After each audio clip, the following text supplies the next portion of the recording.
Okay, Bezat Hashem, we continue with Harav Netaneli Shlita Sefer Cheshme Nikbachti, that is written in Farsi, and we're going to learn it in English.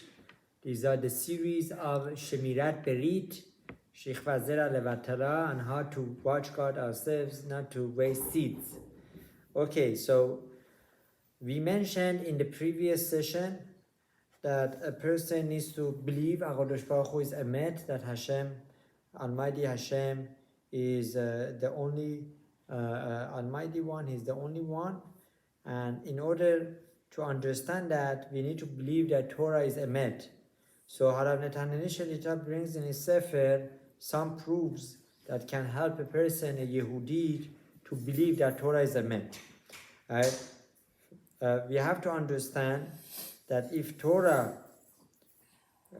would not be true, then nobody cannot make Tanit of the Kippur. Right? The question comes, where is it written in the Torah that a person should not eat or drink on Yom Kippurim? Where is the source? So it says in Sefer Vayikra, chapter 23, Pasuk 27, right? That in that place, no person should drink or should not eat or drink, right? And it says over there, for those who want to watch their lives. So I didn't see the pasuk myself. I'm just reading from here. So what does that mean? So maybe that means that the person who is sitting under sun, or is carrying something heavy, or is putting himself so much suffering that is becoming so tired and is falling, maybe that person should not eat or drink. So from here we learn, since over here in the Torah Agdusha is not mentioning details, there must be oral Torah, right? And the oral Torah is Talmud, Mishnayot, Talmud, Midrashim, right? All sorts of other sources that comes to prove us that Hashem is Emet. Why? Because not everything is written in written Torah. So you need oral Torah to complete it. So that's the proof that Torah is Emet, right? And that Torah Shebal Peh is a necessity. So all those people who say, oh, this doesn't say in Torah, in written Torah, the proof is that written Torah needs the Torah Shebal Peh to complete itself. Right? Another proof is Tefillin. There is no mention in the written Torah how to make tefillin, right? Or Jewish marriage, no mention how to make the Jewish ceremony, right? Wedding ceremony, doesn't say. Another reason is when Rosh Hashanah, all the Yehudim go to Bet HaKnesset. They hear shofar, call shofar. Where does it say in Torah that shofar needs to be blowed, right? It says in Sefer Vayikra, chapter 23, Pasuk 24, right? And also in Bamidbar, Perek 29, Pasuk 1. That over there says that it should be a day of, right? The day of blowing shofar. That's the understanding is. Right?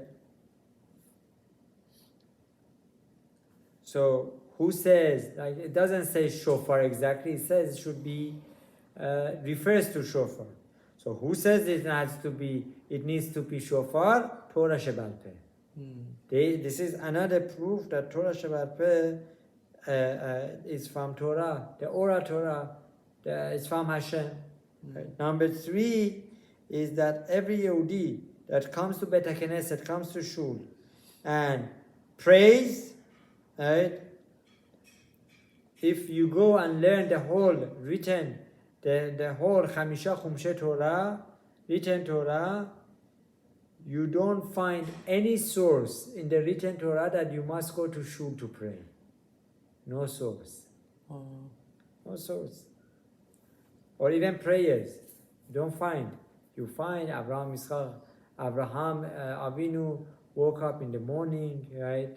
From the early in the morning, and he went for Akedat Yitzchak. From there we learn that Abraham Avinu established Tefillah Shacharit. From Yitzchak Avinu we learn Mincha.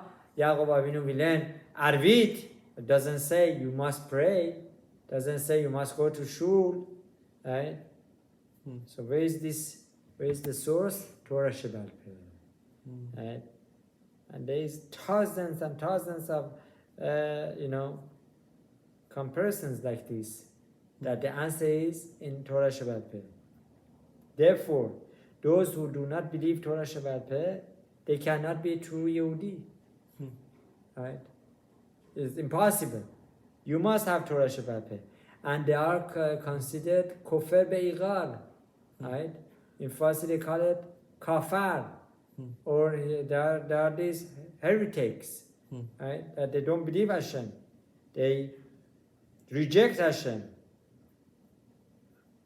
And they are not considered one of Am Israel. This is very hard to hear, but those Yehudim that reject Torah, they are not true Jew, unfortunately. May Hashem help them to make Teshuvah Shalema. And that they should have, and they won't have any portion in the world to come. Very sad. They won't have portion in Olam Haba. Right? Whoever learns Torah properly understands that mitzvot would not mean anything without Torah Shebal Peh. You need Torah Shebal Peh. Hashem is commanding us. With Torah Shebal Peh, you understand the explanation. You understand what this means. And Hashem gave Torah Shebichtav, written Torah, and Ora Torah both to Moshe Rabbeinu. And there is no doubt about that. And for more than 2,250 years, around 2,250 years ago, they were these they were these people that they called themselves Sadoqi, right? Or Sadukim, that they rejected Torah Shebal Peh. And they said, Chas v'shalom, that there is no Torah Shebal Peh, right? And they said that this Torah Shebal Peh is made by Chachamim and is not from Hashem. They said that Hashem did not commanded Moshe Rabbeinu this Torah Shebal Peh. And obviously what they said is not correct. Hashem gave Torah Shebal Peh to Moshe Rabbeinu, and Moshe Rabbeinu taught it to Yehoshua, Aaron, and father to son taught Torah Shebal Peh until came to times of Rabbi Yehuda HaNasi alav shalom. Rabbi Yehuda HaNasi saw that Torah Shebal Peh cannot be continued in conversations oral. Needs to be written. Why? Because people were becoming forgetful. They were forgetting it, right?